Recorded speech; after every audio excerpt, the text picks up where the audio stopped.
Елена, привет из Калининграда. Звук отличный. Так, точно, меня слышно. Значит, мы можем стартовать. Можем стартовелла. Сегодняшний Лиговский проспект. Так, а звук, говорите, отлично. А дорогу? Как слышно дорогу? Проезжающие машины. Потому что мы будем сегодня идти опять вдоль дороги. У нас экскурсия по проспекту.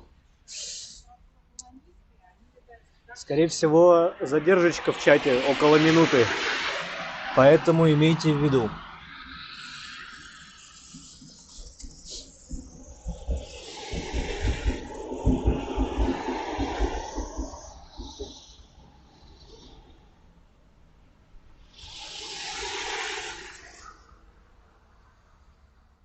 Так, машина отличная, меня...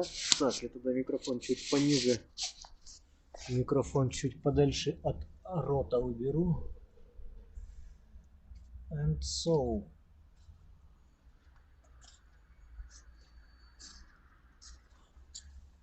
У нас уже 3 человека. Это прелестно. Ну, не будем откладывать в долгий ящик. Собираться большой толпой пойдем маленькой группкой. Как, наверное, вы поняли из названия и из превью, сегодняшняя прогулка — это Лиговский проспект. Вещь сама в себе примечательная и чудесная с исторической точки зрения. Мало кто из современников, даже, может быть, живущих в Петербурге, я уже не говорю о том, что приезжих в Петербург, могут знать или догадываться, что здесь было. Наверное, сейчас люди любопытные могут быстренько зайти в Википедию и все прочитать, но по ходу я, наверное, расскажу. Итак, мы находимся на Лиговском проспекте, в районе станции метро Обводный канал. Вот у нас прямо по курсу торговик Лигов, а также здесь привет Советского Союза. Ну и дальше налево часть в сторону Московского проспекта, историчная, дореволюционная, конечно, с какими-то советскими стройками, но тем не менее. Примерно там до воздухоплавателей идет жилая застройка, дальше промзона, и та промзона уже начинает застраиваться современным новым жильем бизнес-класса. Бизнес, премиум, лакшери, как вы только не хотите. Мы посередине, наверное, Лиговского проспекта. Можно так его здесь разделить на северную часть и южную. Мы пойдем в северном направлении. Скажем так, из середины в конец. Ибо на месте современного Лиговского проспекта был Лиговский канал. Вот точно так же, как обводный канал, который мы сейчас будем пересекать,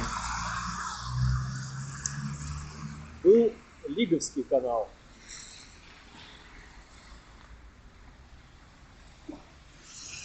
Ну, Елена, вы тут про крайние точки-то тяжело. Калининград, конечно, крайняя, но я не во Владивостоке и уж точно не на Сахалине или что там еще восточней. Вот. Калининград, привет. С Калининградом у меня свои теплые отношения. Возвращаемся к Лиговскому каналу. Основная его суть и предназначение сводились к тому, чтобы питать водой фонтаны летнего сада.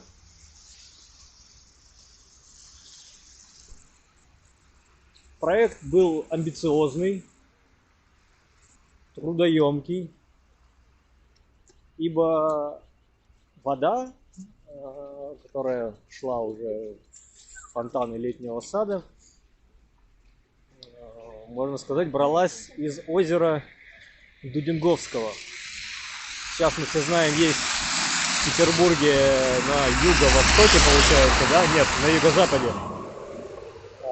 Дудинговский канал, там, где вот этот конец Ленинского проспекта, дорога на Петергоф. Извините, Ирина и Елена тут сошлись. Я промеж вас, получается. Так вот, Дудинговское озеро, из него вытекала речка Дудинговка. Когда-то река называлась Лига, по-моему. Отсюда, наверное, и название Лиговского канала. Вот мы подошли к обводному. Обводный в камне. Отличный. Мосты. Так и вот. Из озера Дудинговского через Дудинговку. Дальше канал шел к речке Красненькая. Это уже станция метро Автово. Далее, господи, там парк авиаторов, там пруд есть. Все это было частью Лиговского канала. Там что-то непорядка, по одним источникам смотрел 36 километров, по другим 18 километров Лиговский канал в длину составлял. Так вот, проект был амбициозен и имел конкурента в лице Петергофа, потому что петерговские фонтаны также снабжались водой. Другим архитектором, другим инженером строился в это же время канал, питающий не канал, а там сеть озер, каналов, связанных, питавших фонтаны Петергофа. Ну и также параллельно, это получается начало 18 века, годы 20-е, 1720-е, строился Лиговский канал. Вдоль него шла, конечно же, дорога.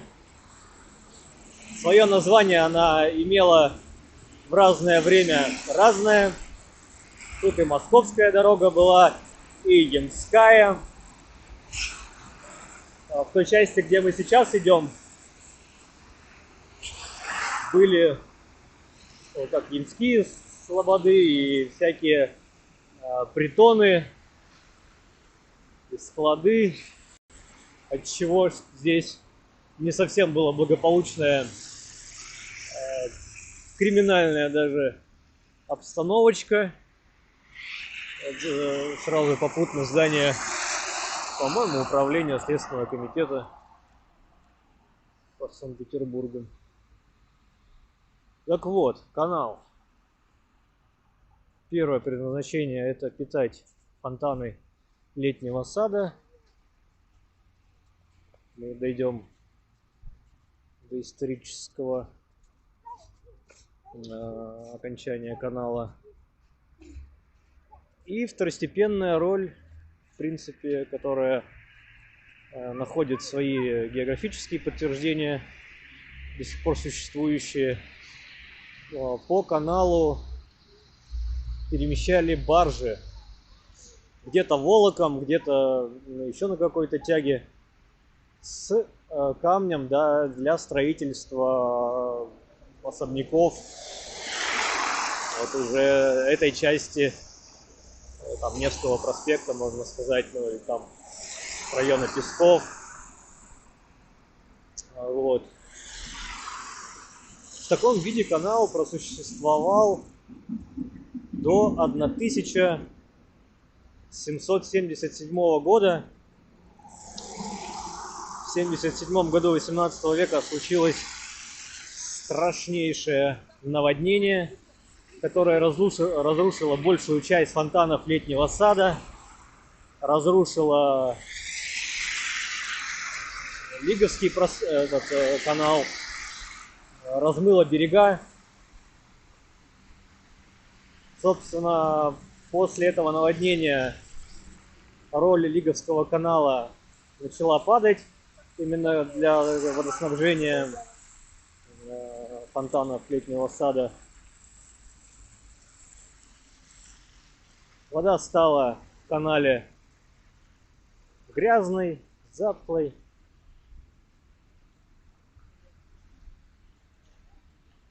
Но, тем не менее, канал еще просуществовал около 100 лет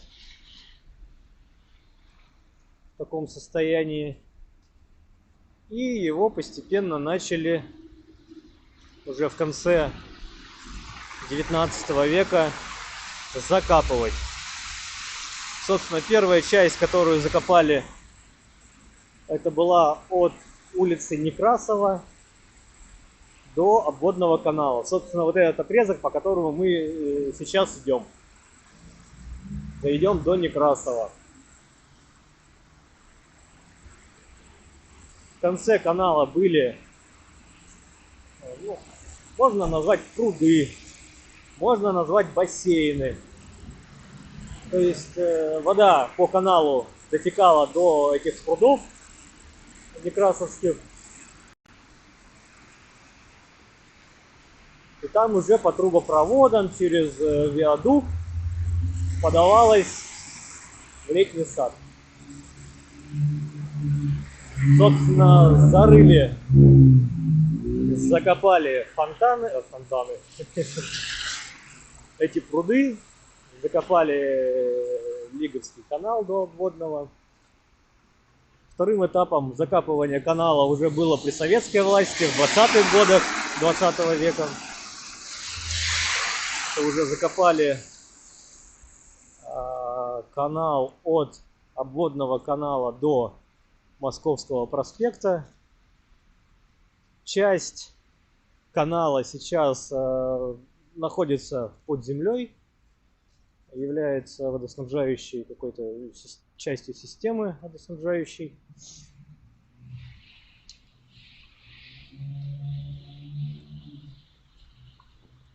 И в каких-то местах выходит наружу. В частности, точно та часть, которая впадала в речку Красненькая в районе метро Автово, она существует такой, какой есть. Плюс под ЗСД там есть участок открытый.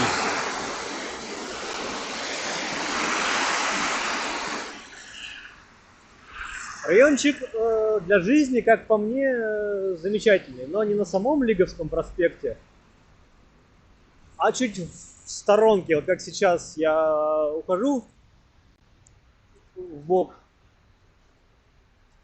Вот что сделаем, как раз я одну улицу пройду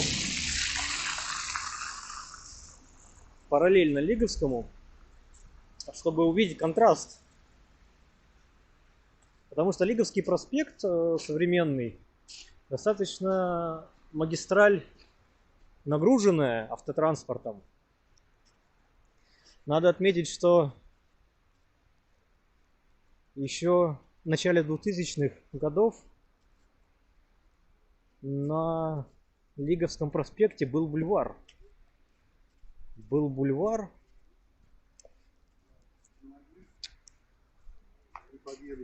Скорее всего, до Кузнечного переулка, от обводного. Но власти решили, что Лиговский проспект надо расширить, углубить. Вот. Ну и бульвар, все деревья под корень. И посередине сделали выделенную полосу для городского общественного транспорта. Так, что-то мы далеко идем от проспекта. Ну да ладно. Вот, чуть-чуть отошли от Лиговского проспекта, и в принципе уже как-то тихонько, как-то уже приятнее. Есть деревья, собственно, получается, Летом зелено. Вот слева дореволюционные дома соседствуют с советскими. Такими, наверное, еще... Каких же может быть годов-то? Он сверху с такими окнами, там мансарда, или как этот этаж назвать, каких-нибудь художников, мастерские наверняка там.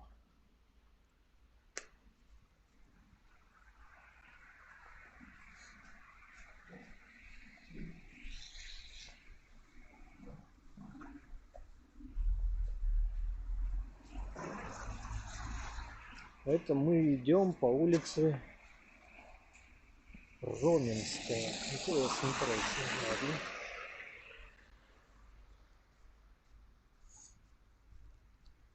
Может быть, заметим, может быть, попадет в кадр, может быть, нет. Но вот в таких чуть поодаль, влево-вправо от Лиговского проспекта, начинает все-таки застраиваться современной архитектурой. В принципе, слава богу, что невысокой. Там плюс-минус этаж-два выше, чем историческая застройка. От этого и сильно не бросается в глаза, незаметно, неприметно. Получается. Красивые домики, конечно, вот с этой кирпичными фасадами.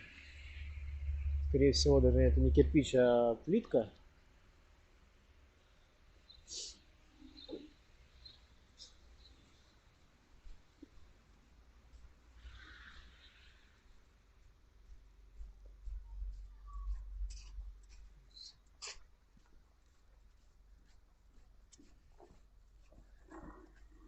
Сейчас, я надеюсь, мы вырулим,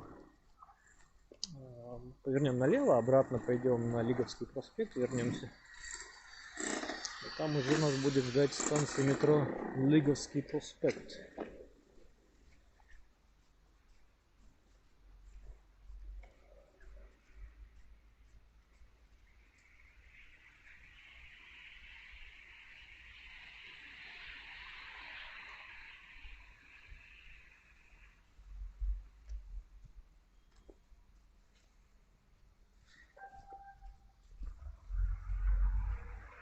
Если кто-то имеет какие-то пожелания, может быть, там где-то повернуть, где-то заглянуть куда-то, вы пишите в чат. Я, если это место не прошел, то обязательно вашу просьбу выполню.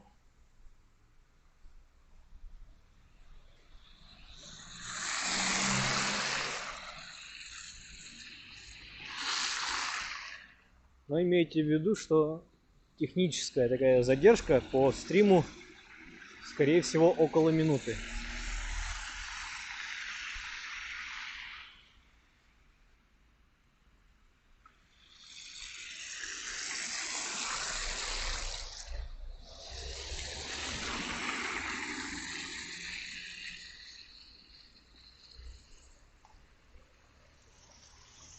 D-Production вас услышал. Ваше мнение важно для нас.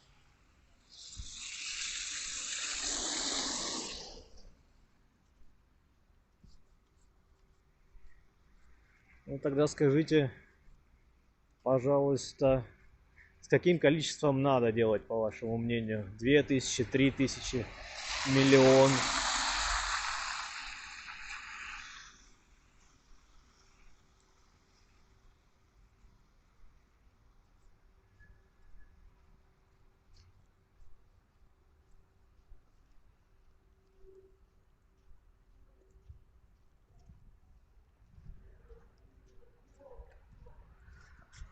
Привет и вам в Минск.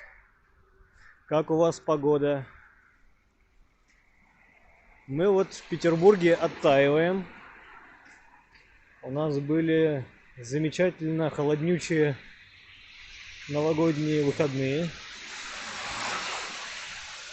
И как только началась рабочая неделя, погода решила дать тепла. Ну как тепла? Около нуля. Легкий минус.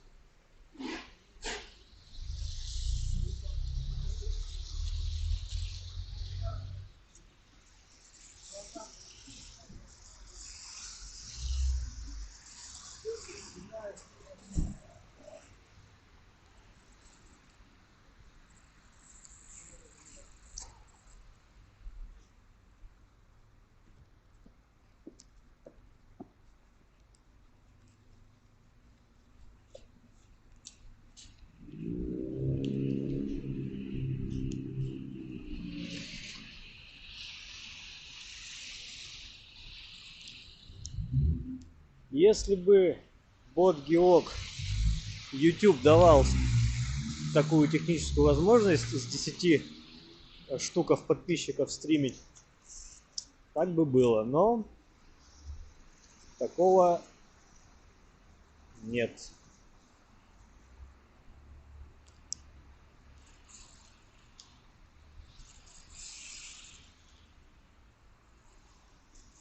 Елена, спасибо.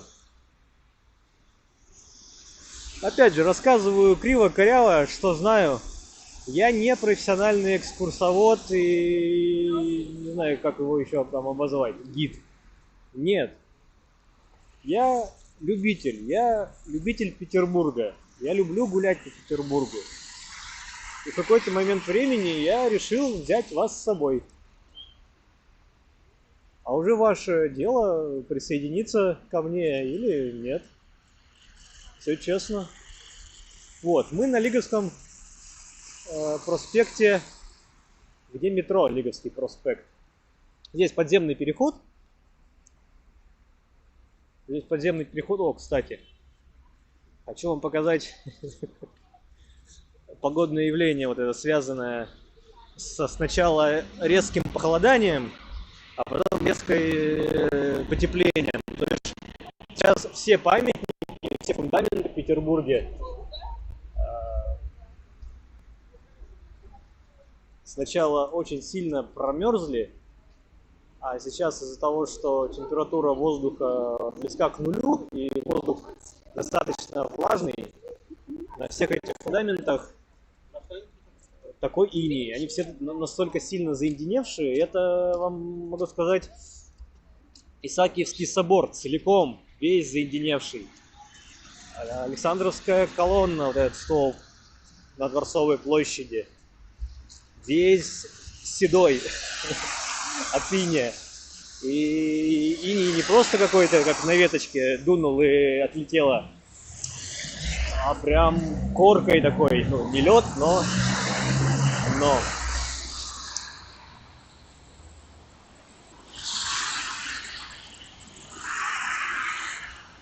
Но, Елена, а то он и Невский, чтобы на нем хлопать глазами, ресницами, хлопать и взлетать от восторга и удивления, я думаю. Невский все прощает.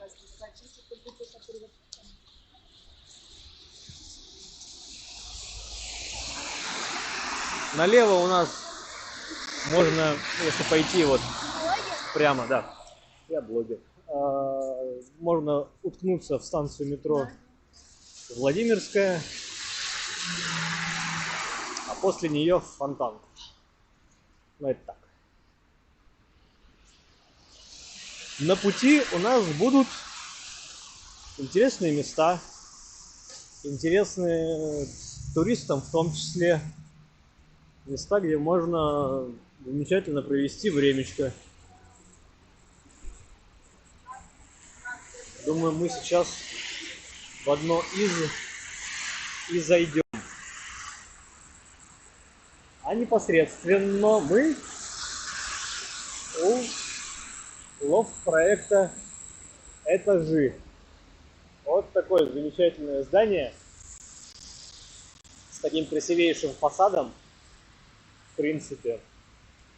Что мне известно? Да? Вот еще раз, лофт-проект «Этажи». Что мне про него известно? Некогда, не так давно, конечно, Советский располагался хлебозавод. Хлебушек пекли.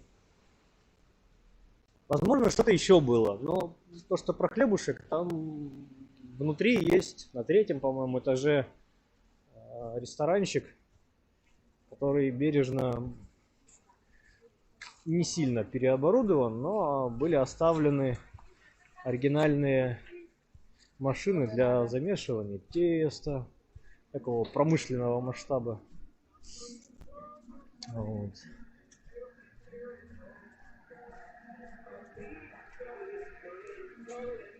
Ну и, собственно, что из лофт-проекта «Этажи»? Изначально было какая-то задумка организовать здесь творческое пространство, где можно было бы предоставить площади и помещения под выставки, мероприятия, какую-то такую творческую активность. Далее «Этажи» присовокупили или приумножились хостелом одноименным в одной из частей здания. Популярность и востребованность хостела росла. Они увеличили площади за счет хостела, за счет выставочных залов, которые уже были на тот момент. Ну а сейчас «Этажи» совсем переформатировались, вкладывались в помещения на заводах, кораблях и пароходах. Опять вот эта плитка.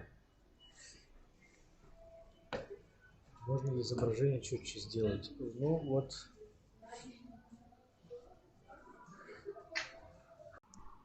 Reconnect. Так, возможно, пропадал интернет, возможно, прерывалась трансляция. Ладно, из этажей выходим. У нас тем временем темнеет. У нас тем временем усиляется снегопад. Это обратная сторона потепления. Низкое серое питерское небо. Летом дождливое, зимой снежное. Ну так и вот. Вернулись мы на Лиговский проспект. Идем в сторону площади Восстания. Это я дублирую для тех, кто потерялся. Вот у нас по левую руку, да, вот разделительная полоса как раз. Сейчас там едет автобус. То, что я говорил, на этом месте раньше был бульвар. Деревья, между деревьями пешеходная зона. Сейчас выделенная линия для общественного транспорта. В каком году это случилось, я не помню. Но то, что я по этому бульвару шел еще в году 2001, это факт. Могу там плюс-минус год путать. Но как-то мне довелось по нему пробежаться по пути на Московский вокзал, забегая в какой-то из магазинов. Вот на той стороне был магазин с всяческими аудиодисками.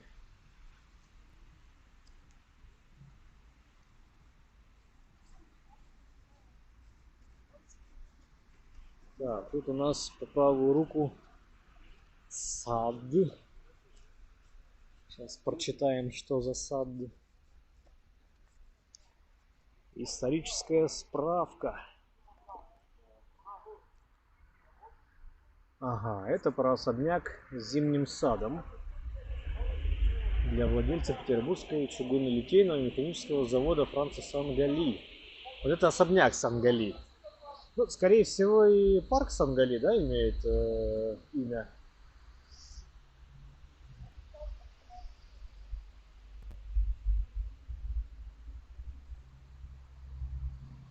Решетка, да, очень примечательная, замечательная. Вот эти кованые чугунные, а может быть и не чугуневые.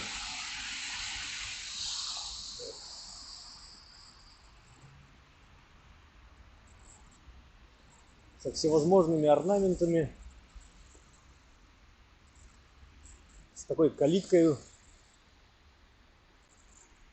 Как будто бы даже готичный, а может и не готичный. Ну и сам вот этот особняк Сангали тоже красивейший, имеет фасад. Объемный, резной. С таким вот эркером.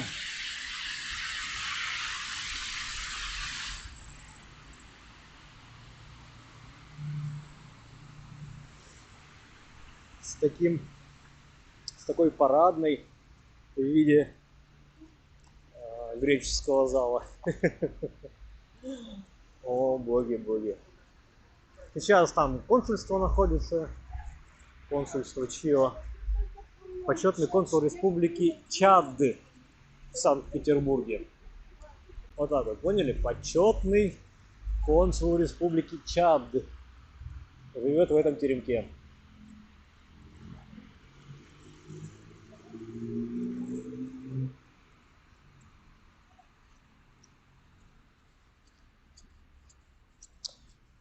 Так, вопрос. Параллельно Лиговскому идет Суворовский. Правильно. Но только отчасти.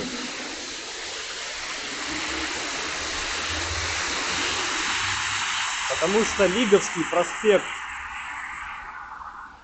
заканчивается улицей Некрасова или 8-й Советской. То есть по границе Греческого переулка, проспекта, улицы Греческой в одну сторону идет Некрасова, в другую сторону 8-я Советская. Так вот, Суворовский проспект начинается от 1-й Советской, ну или там от Невского, и до самого Таврического сада. То есть пересекая и 8-ю Советскую, и уходя дальше. Про Суворовский, даже не про Суворовский, а часть Суворовского у нас есть прогулки по историческому району Пески. Так называемые Пески. Есть на канале, было это летом. Плейлист лета. Посмотрите.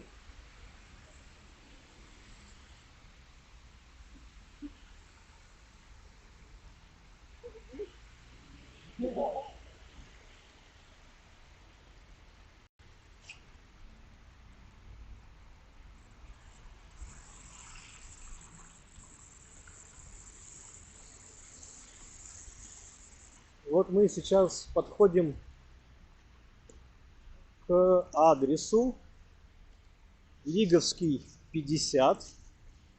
Это по большому счету один общий адрес для бывших складов Московского вокзала. Сейчас привернем, сильно там блуждать не будем. Опять что-то капнуло на объектив.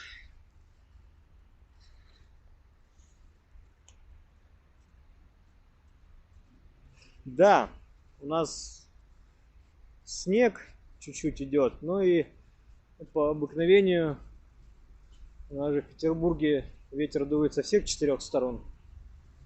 Но этот снег мотыляет с такой периодичностью, что и в камеру задувает тоже. Вот, мы поворачиваем вглубь Лиговский 50. Здесь такой замечательный проход, что люди, машины, кони, все вместе.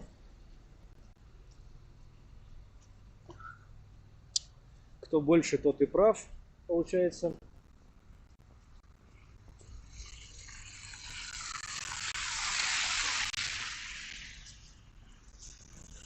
Вот, хочу вам показать, что такое склады Московского вокзала и что такое Лиговский 50. Ох, в очередной раз опять все перекопано тут. Господи. Собственно, чтобы вы представляли, есть Московский вокзал, понятно. Поезда пришли, люди выпали, вывалились на площадь Восстания и все дела. Но те товарные составы, которые приходили в Петербург, товары же надо было разгружать, где-то хранить. Ну и, собственно, вот эти двухэтажные кирпичные здания, это были склады. Сейчас здесь все сдается в аренду. Здесь бары, рестораны, магазины, всяческие студии. Ну, вглубь туда не пойдем сейчас. Студии я имею в виду и красоты, и танцевальные, и еще какая-нибудь история. А также вот соседствуют жилые дома. Окна сюда выходят.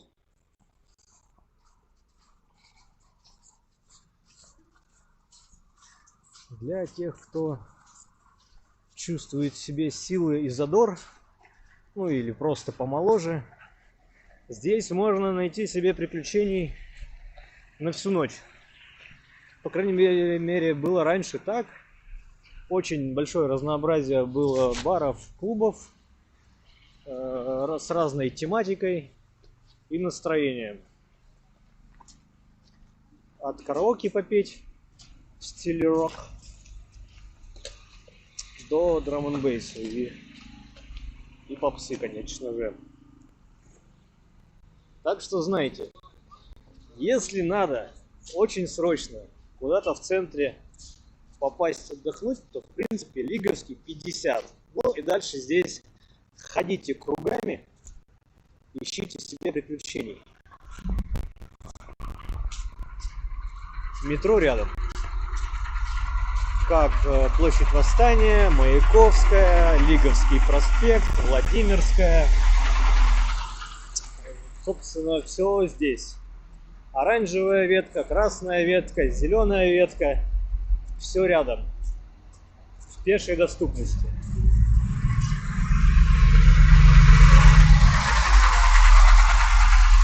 Опасно для жизни.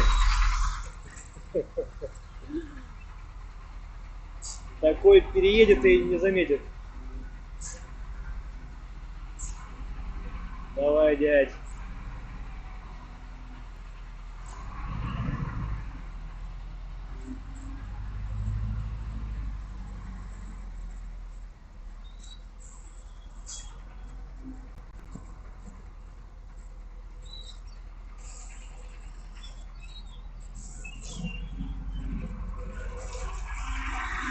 Вообще, вот на самом Лиговском, микрофон поближе к голове сделаю. Вообще на Лиговском проспекте существует для меня два интереснейших здания. Два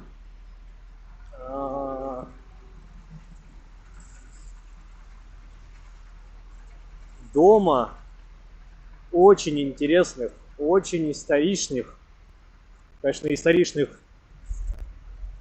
там в разные года постройки. Вот сейчас во двор первого мы зайдем, мы уже вот он справа у нас.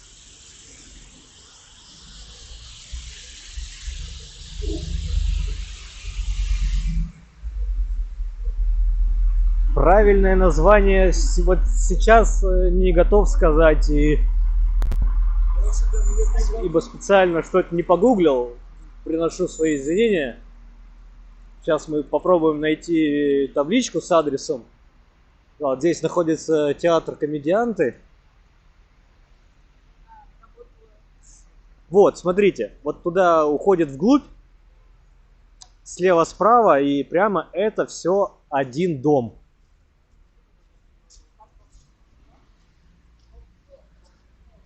Это все один двор. Насколько мне помнится, то этот дом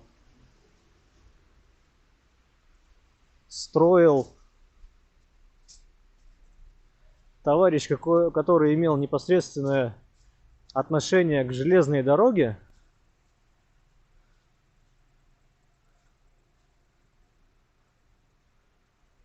«25П», то есть это 25-й парадная.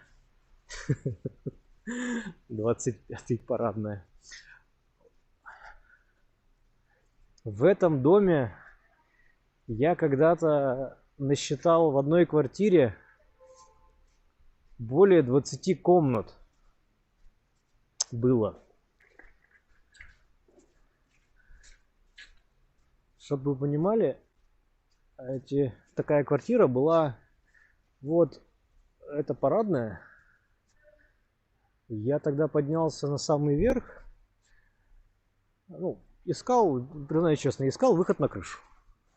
Поднялся на самый верх, и вот эта вот мансардная квартира, вот с этими торчащими окошками на крыше, там была одна дверь, на двери табличка с номерами, я так думал, квартир. Но это были номера комнат. То есть одна квартира коммунальная с 20, по-моему, то ли 2, то ли 23. Там было комнаты. Это была коммуналочка. Вот. Имеет такие дворики этот дом, колодцы. В эти колодцы выходят черные лестницы. Здесь вот, ну, одна из парадных лестниц, да, лестница номер 8, например, да, первый этаж, второй этаж, третий, да, и очень замечательная здесь нумерация, поэтажная, сквозная, по этажам, по кругу, как в гостиницах. У меня из головы выпало, я уже 5 минут хожу и вспоминаю этот термин. Как называются в Петербурге или назывались дома, которые строились под сдачу? Господи, у меня выпало из головы.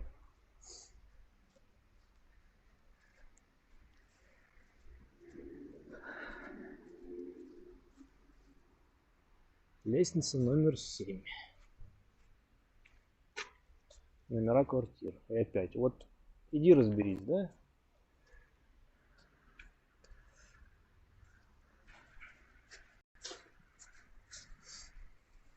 Когда-то я был в одной из квартир в этом доме.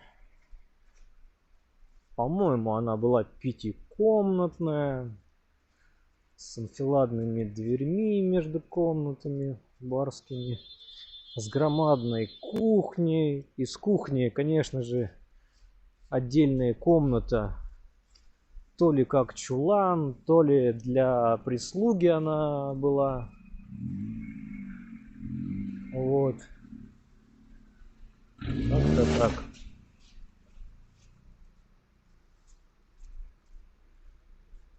Так, ладно, нас вот начинается уже заваливать снегом и темнеть. У дедушки доходные, да, спасибо. Я на самом деле уже вспомнил и тут же ваше сообщение прочитал. Да, доходные дома. Вот такой громадный доходный дом с таким гостиничным уже сразу заделом и нумерацией квартир. Но какие же шикарные, вот, например, балконы с окнами. Здесь тоже. Это первый мой любимый дом на Лиговском проспекте. Второй будет в конце. Кто знает, что в конце Лиговского проспекта, тот, наверное, уже догадывается, что за дом.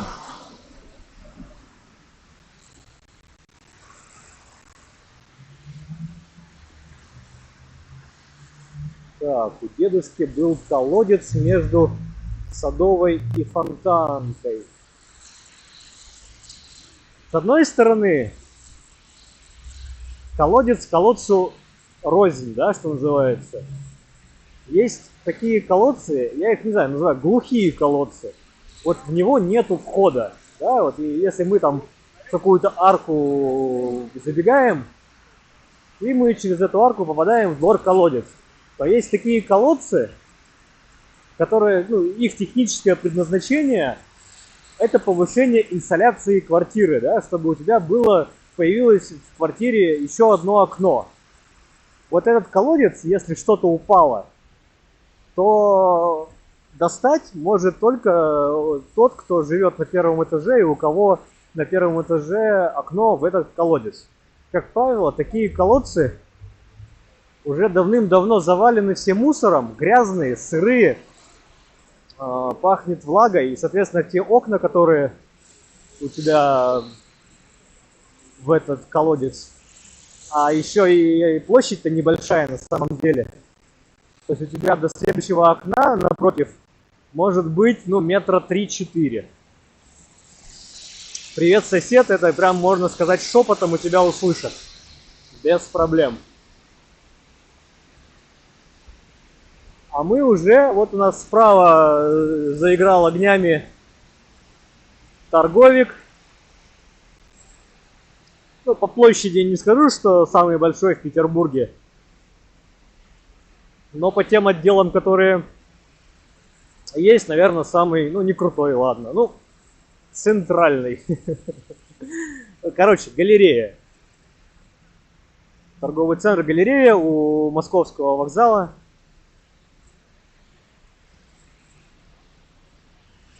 Опять же, с большим на 5-м этаже фудмолом. Всевозможен кухон. Это такая сразу отсылочка, что я придумал, что у меня будет отдельный плейлист с едальнями, с массовыми едальнями на Петербурга. Будет называться Санкт-Петербург гастрономический. Это не значит, что мы будем ходить и оценивать рестораны. Я не умею, я не понимаю. Я вижу кусок мяса, ем кусок мяса, а вот все остальное я не разбираюсь. Я хочу показать всевозможные современные локации с концентрацией разных едалин, с кухнями мира, которые появились на остатках былой истории, что называется, вот так вот. Это вот современный Петербург в исторической обертке. Уже такой ролик один есть. Это вокзал 1853, бывший Варшавский вокзал. Ну и у нас там на очереди Московский рынок, Василиостровский рынок, Балаган. Возможно, здесь в галерее поднимемся на 5-й этаж, тоже большой. Вот эта площадь, здесь выход с электричек с Московского вокзала. Здесь вход в метро со стороны Лиговского проспекта. Здесь такие замечательные дома в готичном стиле с коммунальными квартирами, ребят. Вы представляете, там такие коммуналки, там такой швах. Плакать иногда хочется.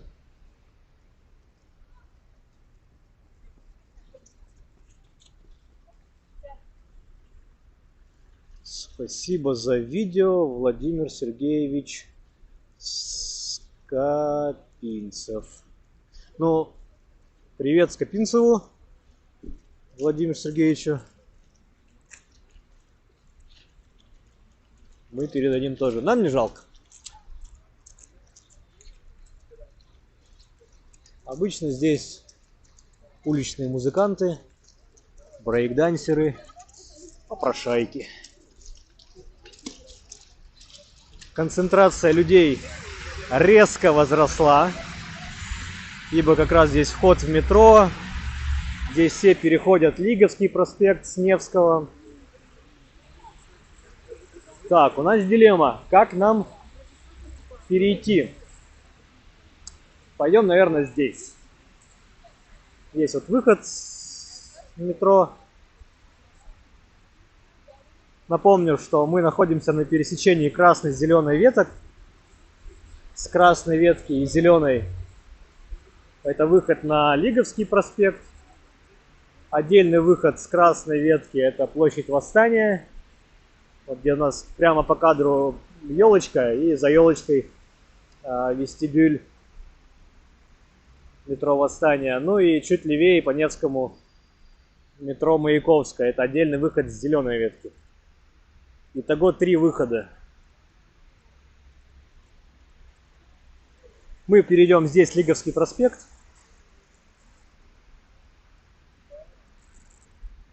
Мы заскочим в один дворик сейчас.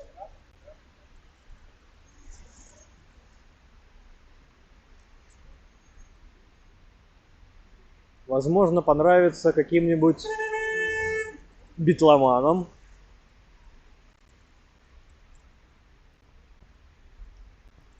Ну и тем, кто помоложе.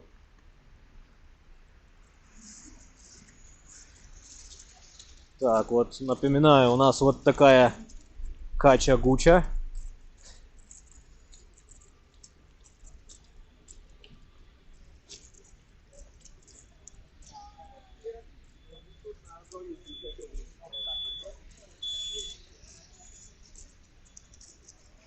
А мы идем вот как раз в арочку. Нам туды.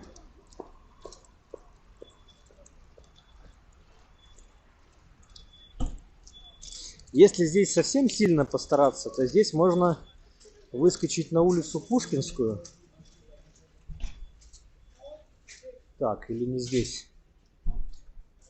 А нет, здесь, все нормально. Нет, на Пушкинскую нет, не здесь выскочить. Это я ошибся. Там дворы закрыты.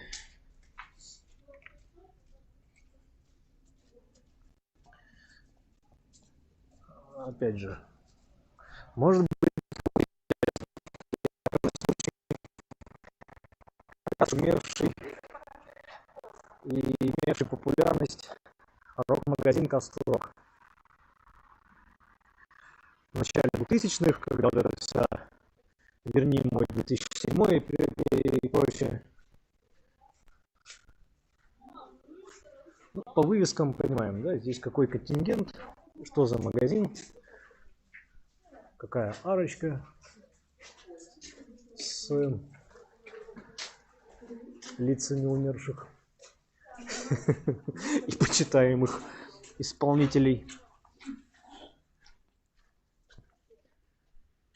Многие жители, немного, что я говорю, многие, некоторые жители, у которых окна выходят сюда во двор, сия живопись не нравится, пишут всякие письма властям с просьбами все это дело закрасить. Но, по крайней мере, горшок здесь современный. Последнее, что здесь это появился вот этот Тодд Горшенев в образе Тодда. Кит Флинт, Продиджи. Ну и сам магазин. Я, слушайте, заходить не буду. Просто в подвале. Прям вот там. Их 2 штуки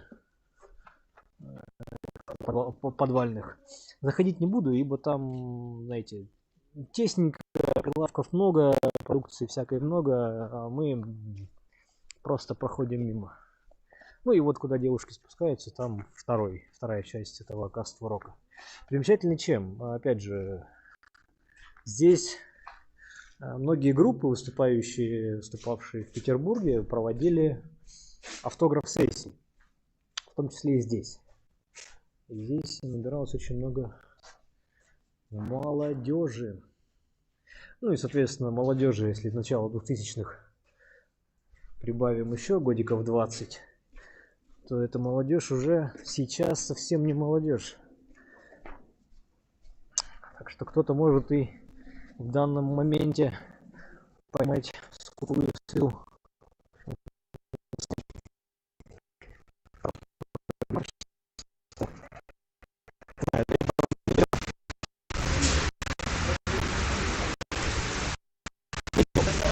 Смотрю, уже мы тут вчера гуляем. Сейчас гуляем. Нам еще идти и идти. А мы только на восстание. Переходили битлы на одной из пластинок улицу.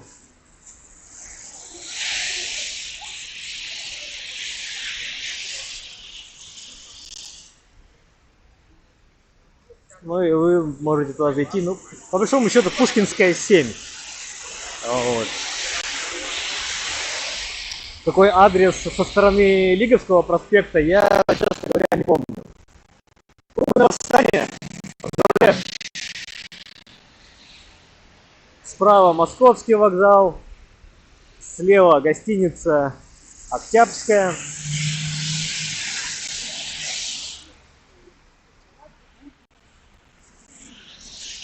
В этом месте ломается Невский проспект, или преломляется, можно так сказать. Совершает свой изгиб, делится на Невский и Староневский.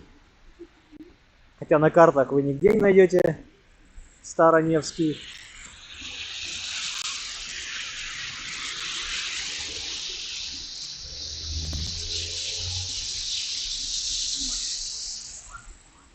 Ой, покажу вам сейчас, пока мы стоим, ждем еще 20 секунд. Невский проспект в новогодней иллюминации. В такой перспективе. По Невскому проспекту мы гуляли перед Новым годом. Я показывал, как Невский украшен. Мы искали 10 отличий от прошлого года. Ну или позапрошлого, 22-го. Оп, зеленый, бежим.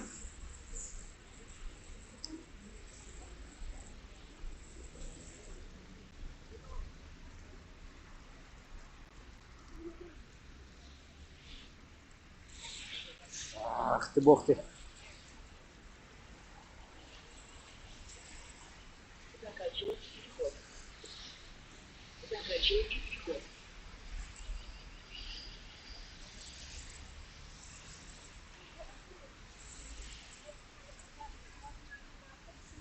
На месте современного вестибюля станции метро Восстание была церковь Входа Господня в Иерусалим, или Знаменская.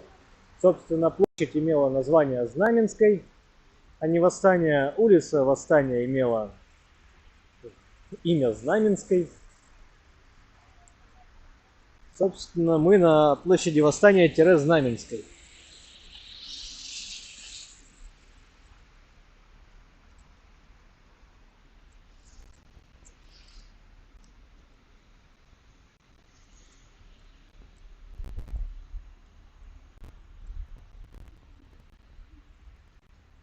Вы уж извините, что тут мой палец в перчатке мелькает перед объективом. Я постоянно стираю капли от снега. Ну, вот мы прошли площадь Восстания, преодолели ее и двигаемся дальше по Лиговскому проспекту. Заканчивается переход. Ах.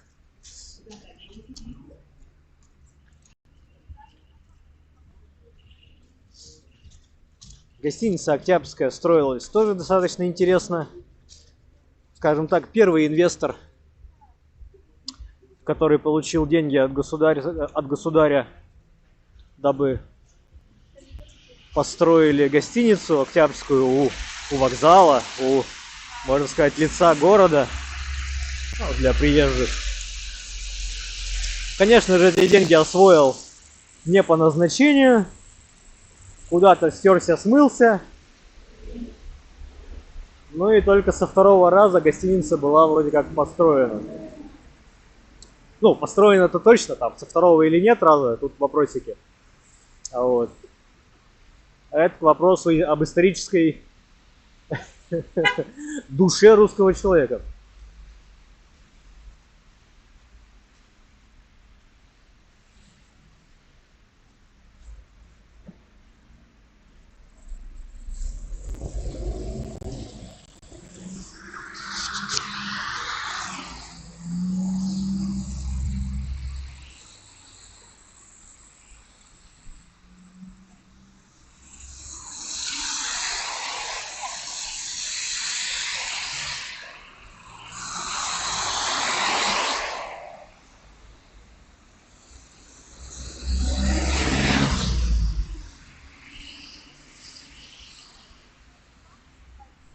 Ну как хорошую тряпочку? Хорошая это невидимая, да?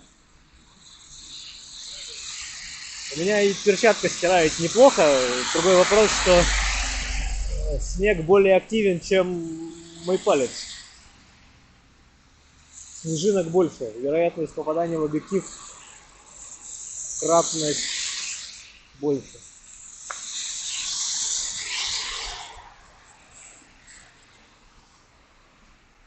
Вот только протер, и она тут же еще одна прилетела. Потому что мы сейчас, получается, идем вроде бы в одном и том же направлении, как и шли. Только сейчас уже снег в лицо. А сначала самого снег мне в спину шел. Так, направо у нас уходит вторая Советская улица.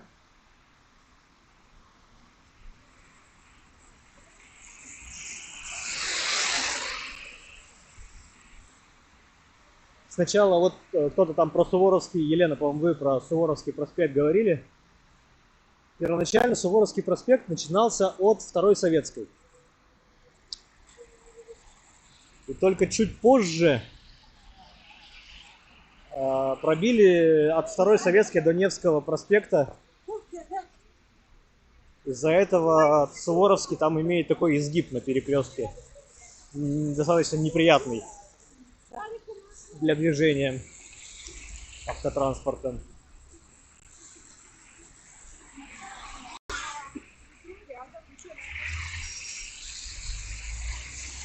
Справа у нас вот это трехэтажное здание,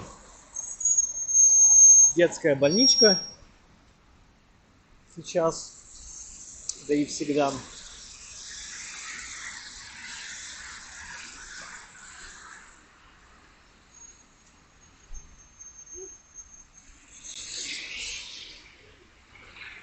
Да, до БКЗ, конечно же, дойдем.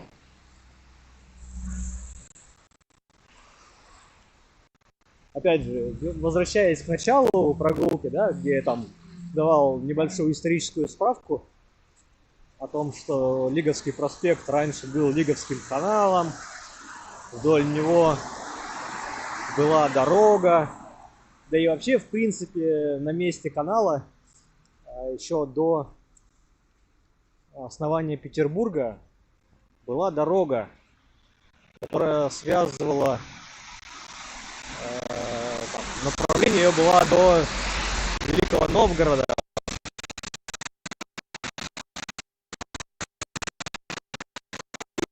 Новгородские, и здесь местные поселения, которые были до основания Петербурга, все деревни-то были, народ коммуницировал, передвигался, дорога здесь всегда была. Вот мы подходим к БКЗ. У БКЗ у нас тоже елочка, тоже еще новогодняя иллюминация, ну, может быть, просто иллюминация, не обязательно новогодняя.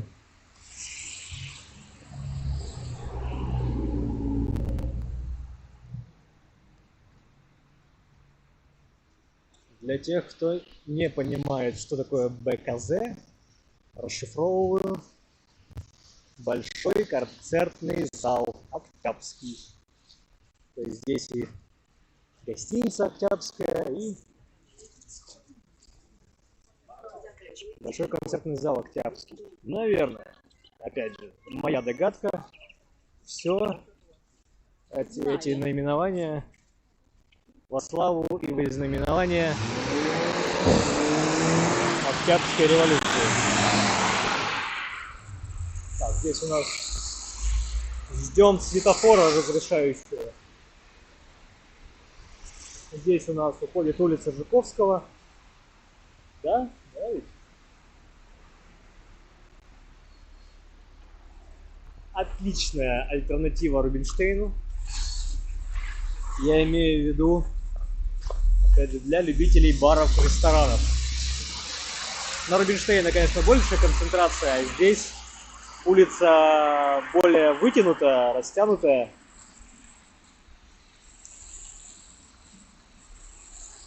Ага, короче, на сайт вы заходить не хотите, а вы хотите меня погнать.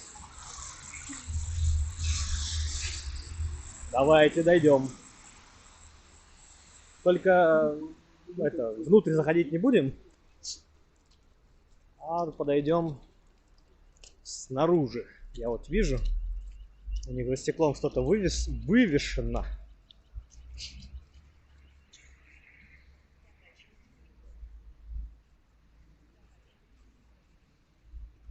Вот интересные тоже световые объекты на стене. Это не нарисовано, это светом.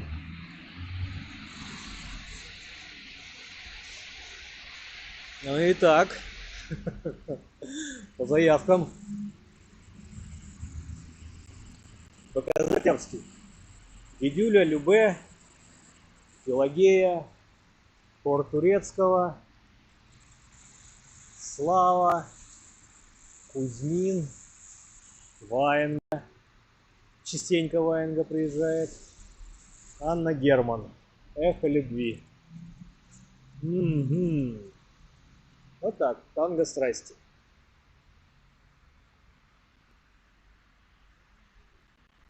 Ну, тогда пойдем по этой стороне.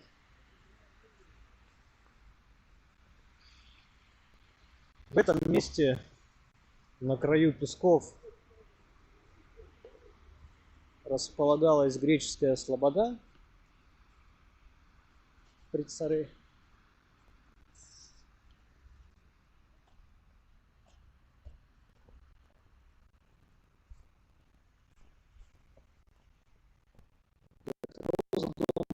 Относился розовый. Для меня он розовый, для вас за фонарем.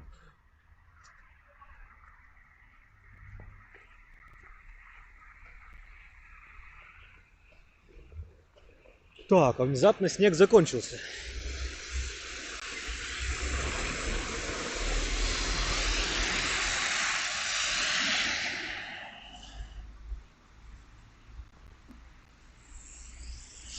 Хочу вам тогда показать заодно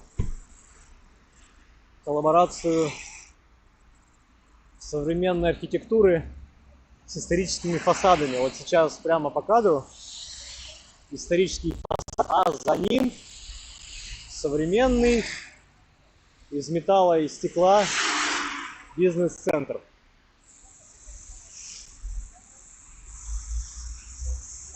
Внутри там был, как бизнес-центр современный. Был в офисе, который вот на 3-м этаже окна выходят. Неплохо. Интересно.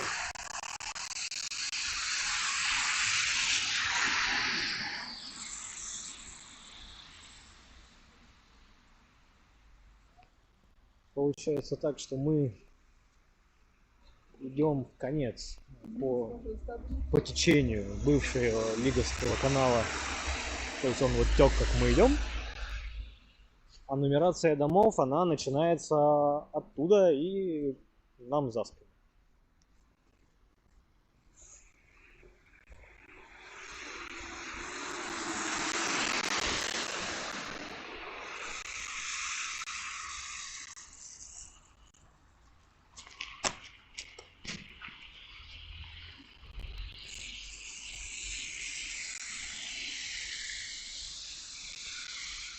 Так.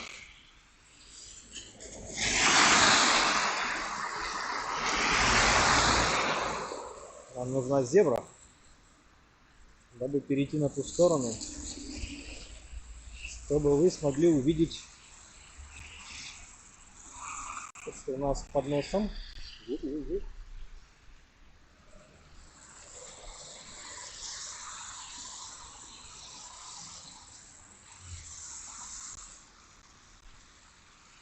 Я имею в виду вот это готичное кирпичное здание.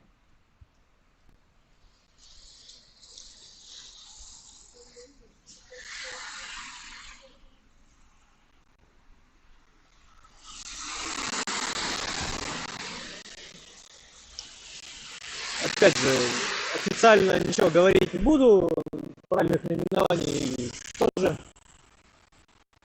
Здание сейчас относится к системе медицинского здравоохранения. Собственно, все. Какой-то часть какого-то института медицинского.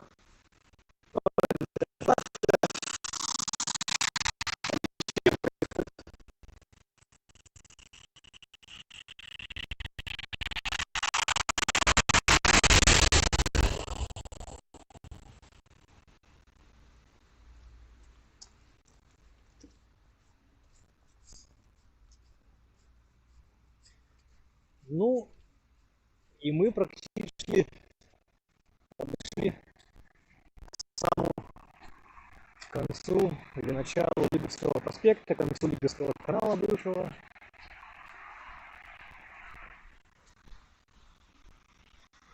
Напомню, что вода начинала течь просто с Дубинговского озера. Так, на секундочку, чтобы представляли. Дубинговское озеро – это за Красным Селом. Красное Село – это направление Гатчины за аэропортом Пулково. Это вот совсем далеко отсюда. И по чуть-чуть,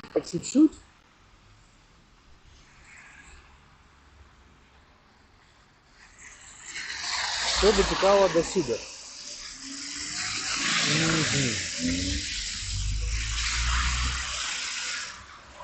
Мы сейчас стоим на углу Лиговского проспекта и улицы Некрасова.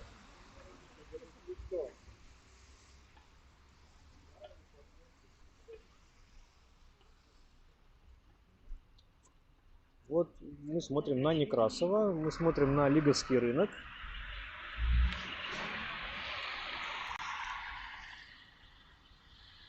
В принципе, судьба его, можно сказать, тоже уже решена. Из рынка сделают что-то другое предназначение. Не знаю, сохранит он какую-то историческую ценность, как, например, тот же Варшавский вокзал, Московский рынок. Есть ли здесь какие-то инновационные технические решения применялись ли, не могу сказать, вряд ли.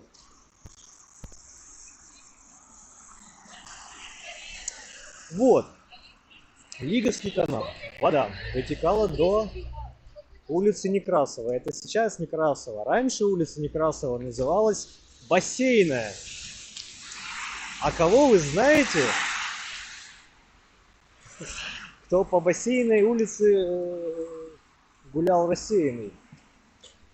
Да-да. Персонаж именно гулял здесь. Современная улица Бассейная, которая находится у станции метро Парк Победы, пересекает Московский проспект. Это не там. Это было здесь. Вот, а по правую руку у нас сейчас Некрасовский сад. Или Некрасовский сквер. А раньше здесь были бассейны и пруды. Поэтому улица Бассейная была. Здесь еще можно в этой округе найти отголоски этих прудов, бассейнов. Здесь есть озерный переулок и бассейный переулок, по-моему.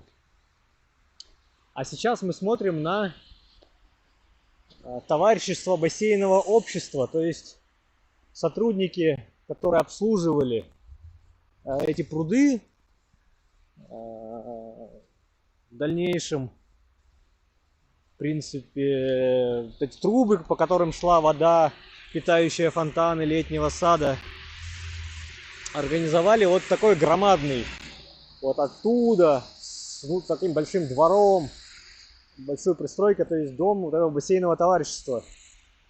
Опять же, в каком году, не знаю, сейчас можно погуглить.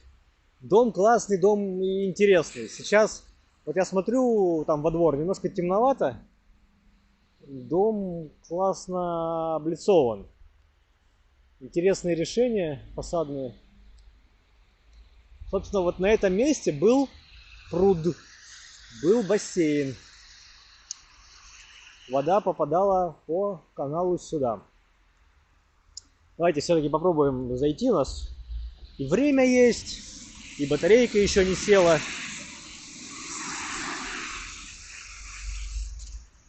Думаю, надо пробежаться.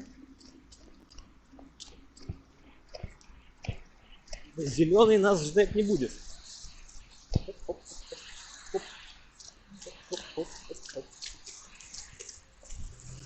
Вот, например. Было бы интересно попасть в какую-нибудь одну из квартир данного дома. Потому что квартиры здесь громадные. Какие-то попадались, я смотрел по объявлениям, и там и 200 квадратов. 7 и 8 комнатные. Достаточно интересными, продуманными планировками даже на современное как бы вот мироощущение.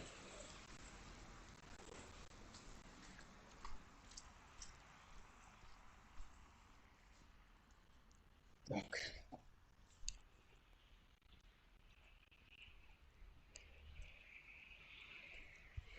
Очень интересно, спасибо, лайк. Спасибо, что смотрите. Да, я думал, что мы здесь окажемся, когда еще будет немножко посветлее. И мы бы тогда смогли рассмотреть вот эти все художества из то ли камня, то ли цемента, то ли вот как-то вот... И вот из-за фонаря сейчас не видно. Это второй дом, который мне на Лиговском проспекте любопытен. И вот было бы интересно вот попасть в одну из квартир, вот, возможно, тоже снять экскурсию по исторической квартире. Но, в принципе, не обязательно этого дома, любого дореволюционного. Как узнать, как живут петербуржцы вот в таком историчном великолепии. То есть дом бассейнового товарищества, в принципе, по-моему, состоит из 3 корпусов. А если я ничего не путаю. Да, первый, вот второй, третий корпус. А здесь уже какая-то стройка была более поздняя. Похоже, еще до революционного.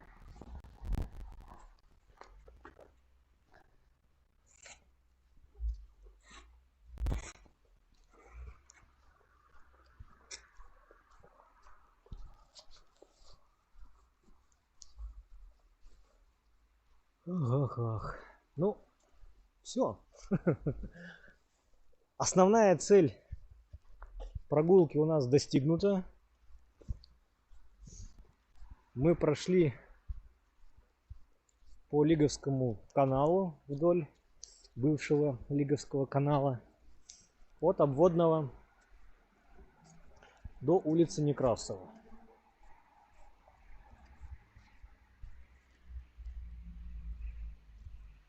На все про все у нас ушло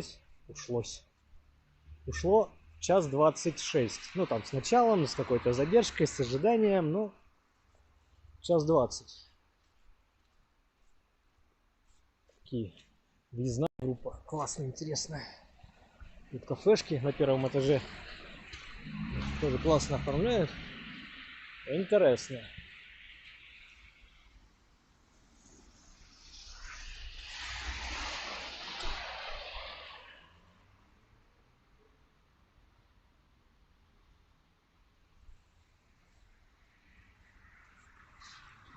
Кому интересно, можем продолжить. И сейчас по Некрасово дойти до улицы Восстания и по Восстания вернуться к метро. В принципе, у нас никаких ограничений.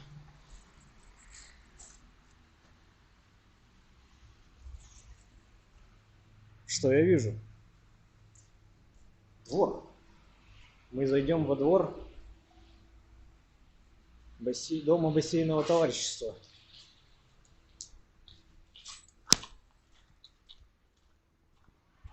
Ох, какой шикарный двор-колодец с гаражными группами. Извиняюсь, если кому-то темно. Вдруг освещения в таких дворах, конечно же, специального нет. Бывает, ставят, да, вот здесь есть фонарь, но что-то он не хочет освещать. И по большому счету получается, что двор освещается только окнами квартир. Какие-то квартиры имеют отдельные выходы. В принципе, тоже мне всегда это как-то импонировало и нравилось, что у тебя отдельный вход в квартиру может быть. Прям как этот. Как будто бы дом. И вот смотрите, мы сейчас один двор прошли, во второй двор попали. Во дворе даже есть какие-то балкончики. Там лестница, и ты можешь на балкон выйти. И здесь есть еще арка в третий двор, как будто бы. Так, идем в третий двор.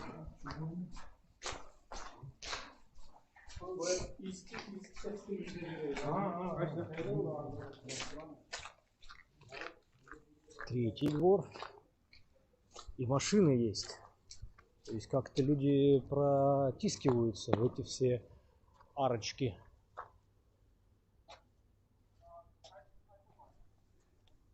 Ну и раз мы в третий, там скорее всего аркой мы попадем в четвертый двор-колодец.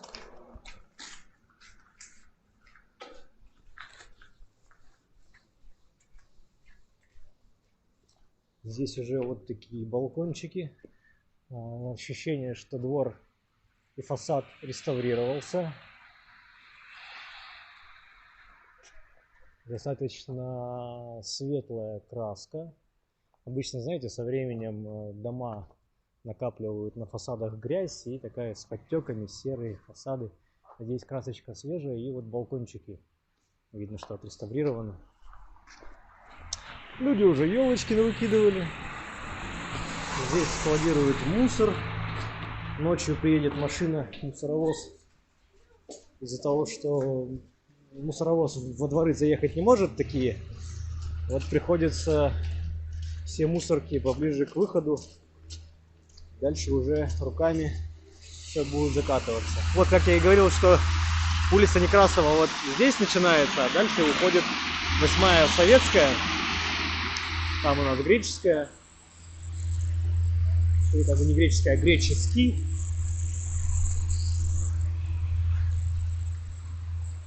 Ну и пойдем. Что нам делать-то?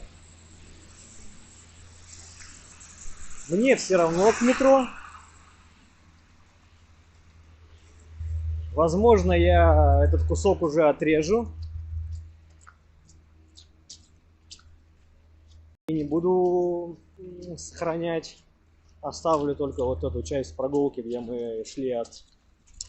А может и оставлю. Что нам не оставить-то?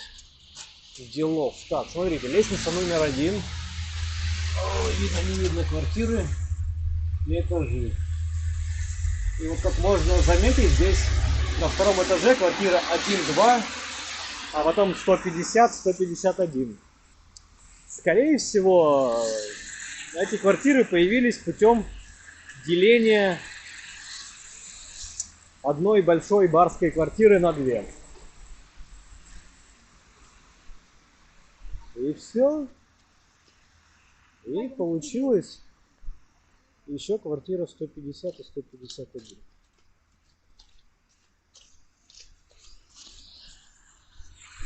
Все просто.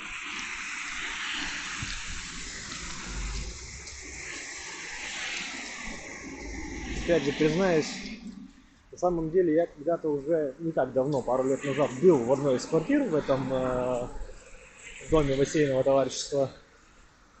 Но тогда было как-то не до съемок. И вообще тогда я еще канал не вел.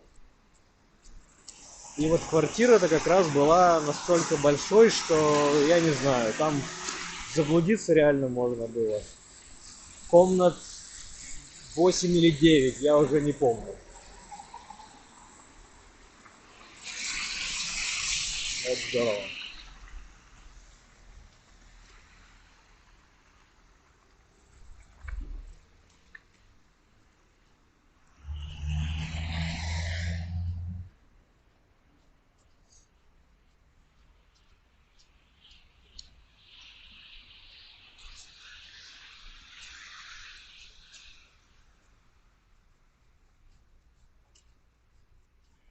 Так, идем по Некрасово. Насово?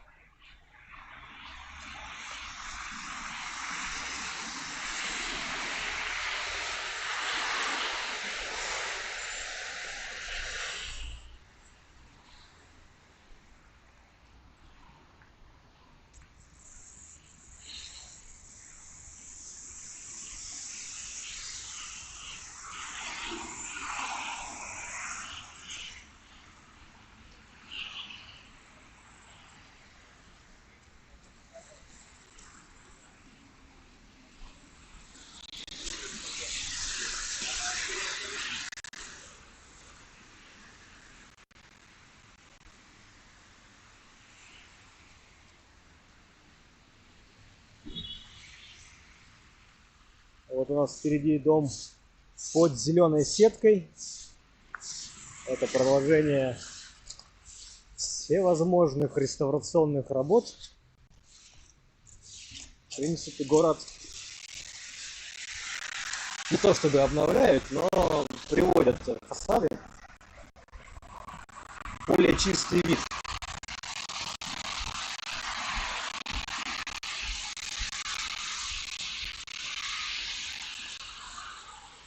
Дом Кумовича. Смотрите, внезапно мы тут парадную попали. Кому интересно, как выглядят исторические парадные. Двойные двери. Класс. Лепнина. Должен признаться, что тут есть небольшой шок. Быть кошатиной, но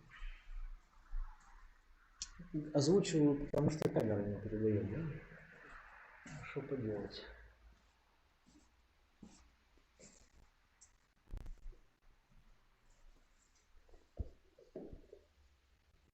Тоже вот смотрим, да, здесь перила, это имеет такой вид, дальше уже исторические перильца, кованые, литые, не знаю как, красивее. А на первых двух этажах почему-то попроще были. Вот историчные двери. Большое спасибо, кто их сохраняет, потому что я видел настолько вандальные решения. Здесь даже, посмотрите, вот эти вот штучки, остатки. Здесь ковры были, паласы, что ли, ковровые дорожки. Так, для запыхавшихся.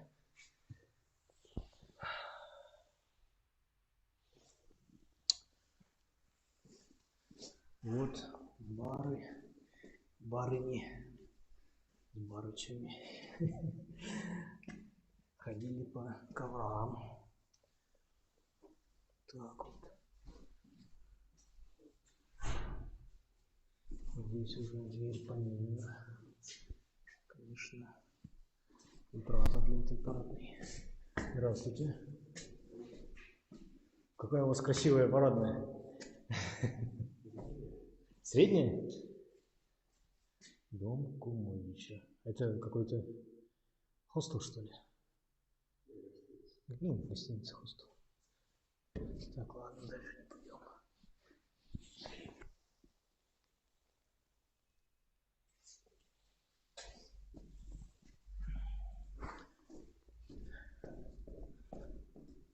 На полу плиточка тоже.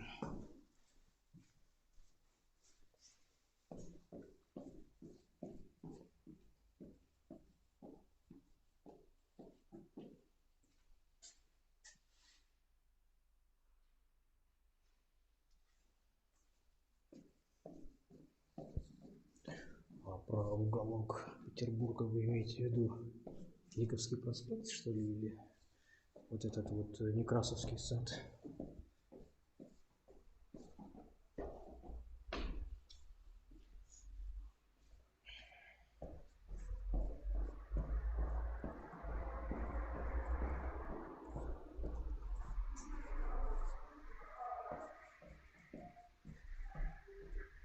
Так, я что-то только лифта у них не увидел, кстати.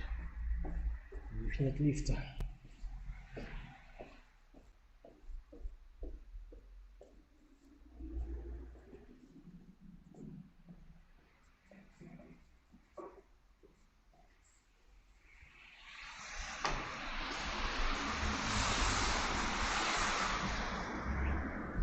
Вот, мы побывали сейчас в парадной на Некрасова. И мы находимся на углу Некрасова и улицы Восстания. Вроде бы. Нет.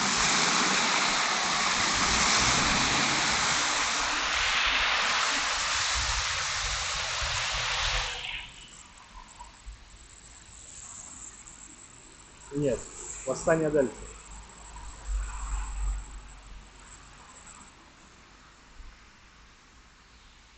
Маленькая, бесплатная для меня, для вас такая рекламка. Рекомендую. Амичи бар.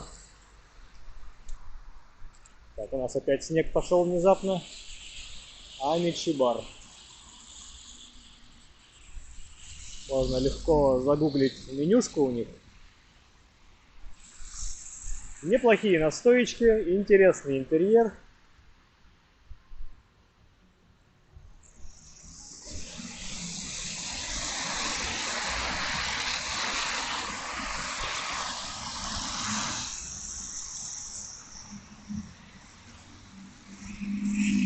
Ой, снег то закончился, то снова пошел. Сейчас уже снег такой более противный, с мокрым дождем.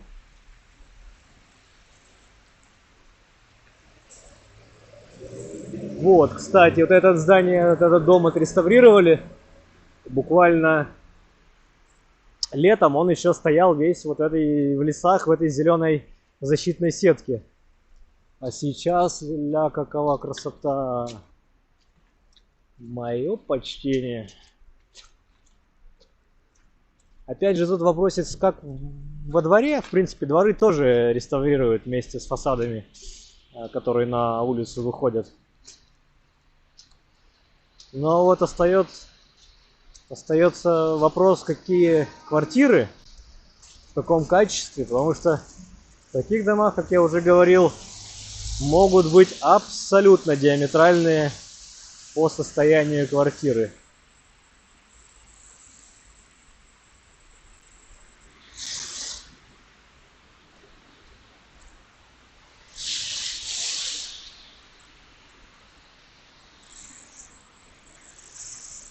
Надо какой-то козырек на камере делать.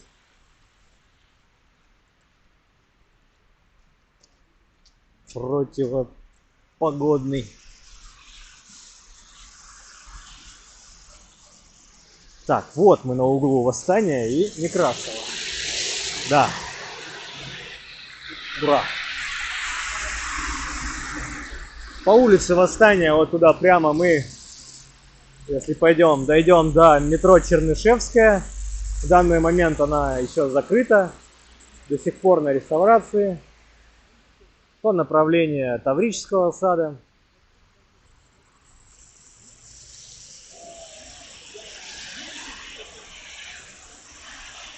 А нам туда.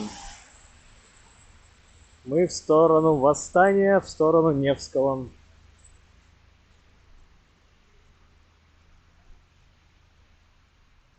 И вот опять же, вот все проходят мимо, а надо посмотреть, вот что за, как по мне, красота. Это вход в парадную. Двери максимально исторические. Они имеют столько слоев краски, что я не знаю, тут, наверное, не посчитать. Но за ними должна быть шикарнейшая парадная. Я, конечно, дверку дерну, но нет, она закрыта. И слава богу.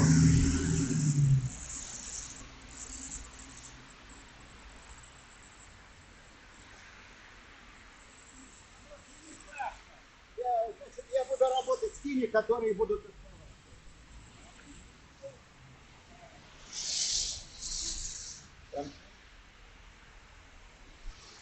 Вот. Мы на улице Восстания.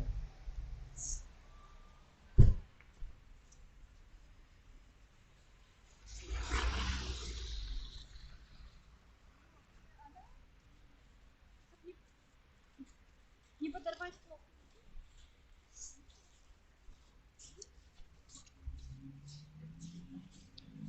В очередной раз скажу, что улица Восстания раньше имела другое название, была Знаменской.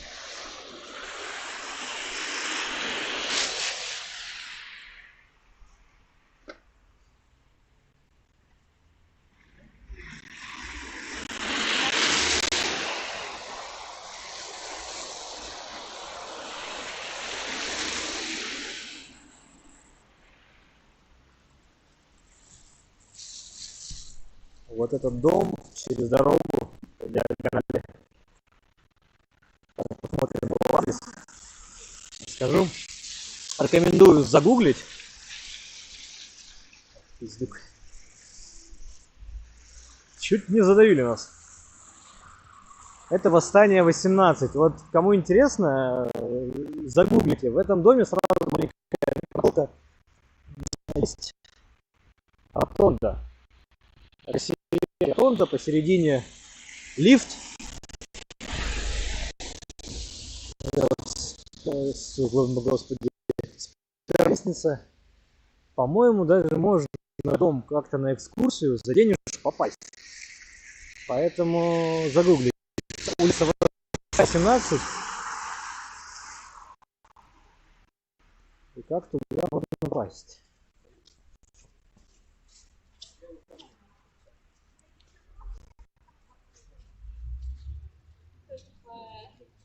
Сейчас этим...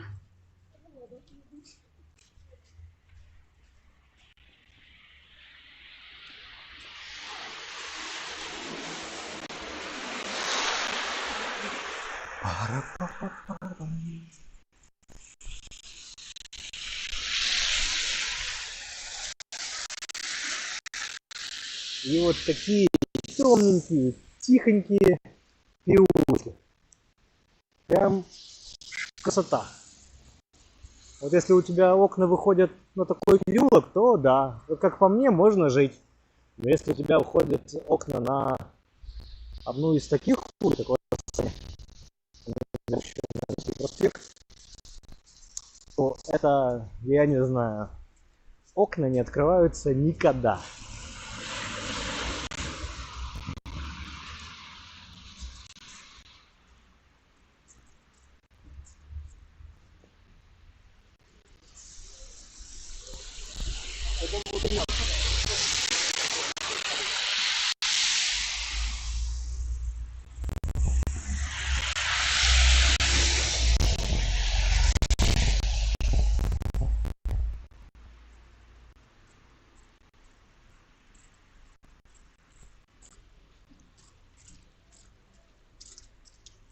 Вот мы переходим Жуковского. Слева у нас БКЗ Октябрьский. Господи, что там с объективом? Извиняюсь, но... Что-то у меня уже все сырое. И перчатки, и носки, и объектив. Я не знаю, чем мне его прикрыть. Хорошей погодой, наверное. Были морозы, я из дома не выходил. Вот потеплело, и тоже лучше бы не выходил. Такая погода, под ногами гача. Сверху тоже дождь со снегом. Но это наш любимый Питер.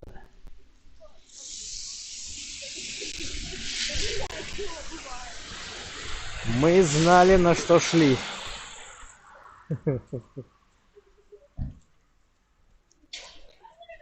Летом вот здесь на тротуаре все вот эти вот ресторанчики, которые на первых этажах, выставляют свои столики, грибочки, козыречки. И, собственно, тем самым сужают тротуар раза в два как минимум.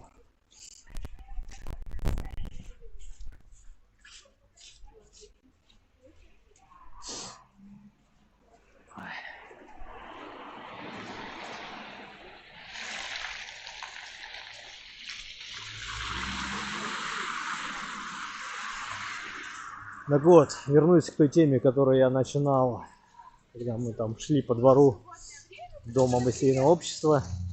Если у кого-то есть возможность пригласить меня к себе домой в историческую квартиру, чтобы, возможно, снять о доме какой-то сюжет, или мы можем это интегрировать в прогулку, посещение вашей квартиры исторической. Если она имеет какую-то интересную планировку, интересную историю, можно было бы сделать такую коллаборацию. Там впереди нас уже ждут огни Невского проспекта. По-моему, только хуже сделал. Ёлки-палки, что ты будешь делать?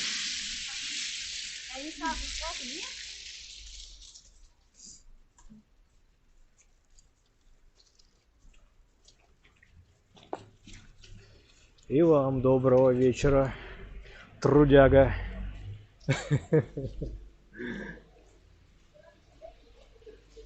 У нас погодка самый шик. Засохнуть не дает. Так, нам бы тут обогнать. В общем, в Петербурге зонт вам как летом незаменим, так и зимой. Только зимой надо какой-то бронированный, чтобы не сломало от снега.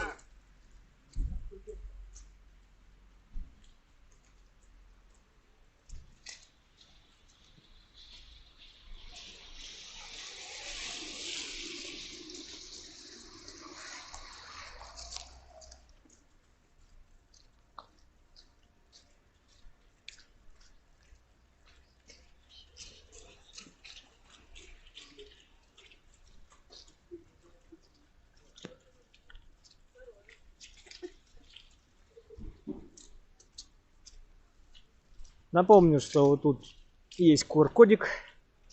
В принципе, ссылочка в описании. Можете поддержать меня. Я куплю хорошую тряпочку для объектива, хороший платочек для носа и водонепроницаемые носки.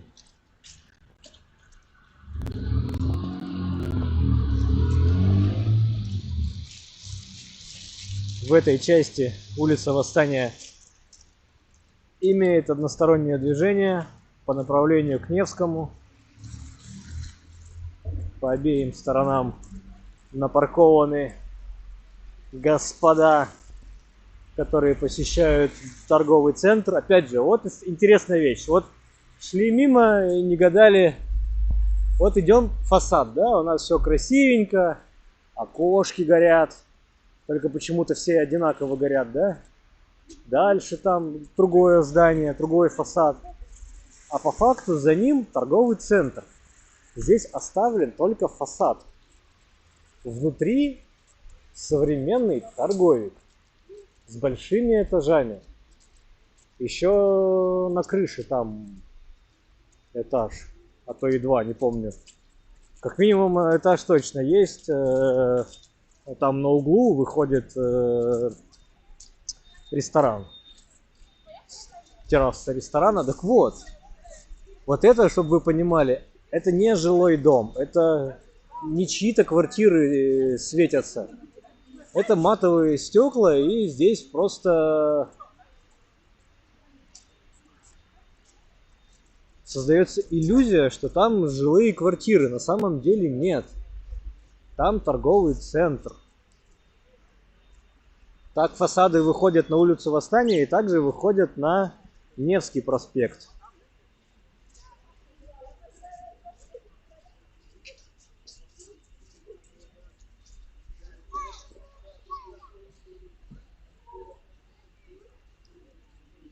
Ну, ладно, пойдемте к елочке. Там будем финалиться. Я надеюсь. Если только какие-нибудь еще пожелания не будут. И я успею их прочитать, потому что у меня что-то тут с выводом сообщений с чата какие-то проблемы. Почему-то новые плохо выводятся, я их не замечаю.